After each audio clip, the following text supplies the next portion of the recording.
If you ever thought that big trucking companies were concerned with the safety of the driving public, think again. Listen to this report.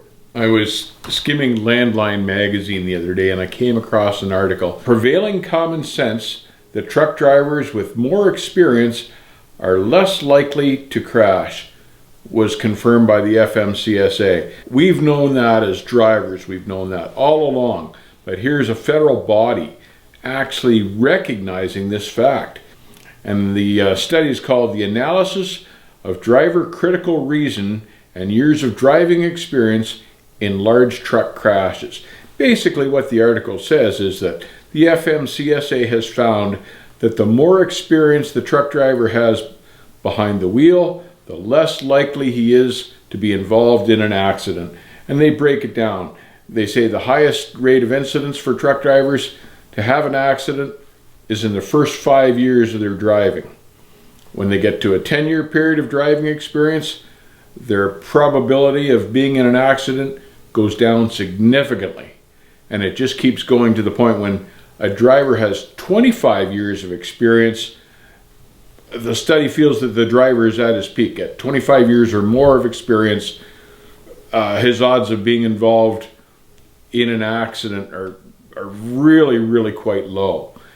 This is a common sense thing. We've known it all along, but here's proof on paper that the analysis brief follows the release of a mandatory entry-level driver training regulation that does not include a specific number of required hours behind the wheel as part of training.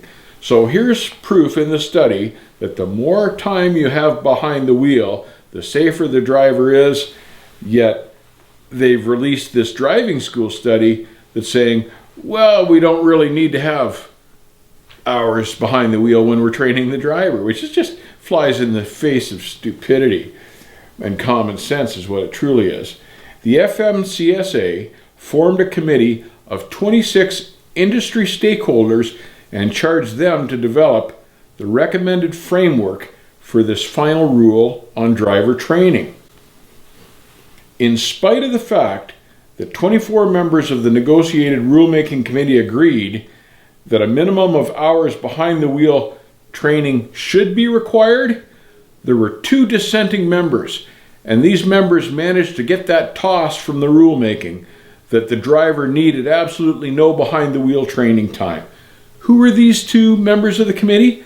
The American Trucking Association and the National Association of Small Trucking Companies. ATA, there's only one thing that motivates those guys, and here's proof of their input right there, is they voted against having behind the wheel time on this rule for driver training. 2 things really got us involved in developing smart trucking. That we were incensed by the way that some drivers were treated and paid. The second thing, the rampant stupidity, greed, and the lack of common sense within our industry. And here is a perfect example of that. Behind the wheel training is not required because they want guys in the seats quicker to get them out in their trucks to start making money. So this site of ours is called Smart Trucking. So if you're smart at all, you won't work for some of these carriers that support the ATA, whose mandate is get the trucks out on the road with a minimum of training and let's line our pockets with the money from the trucks running. It flies in the face of treating their drivers fairly and safely, and it flies in the face of public safety. The faster these guys are pushed out of driving school with no experience, the more likely there is that they'll be involved in an accident. And the ATA is motivated by one thing, and it's not safety. They're motivated by money. So if you think the ATA represents truck drivers, think again.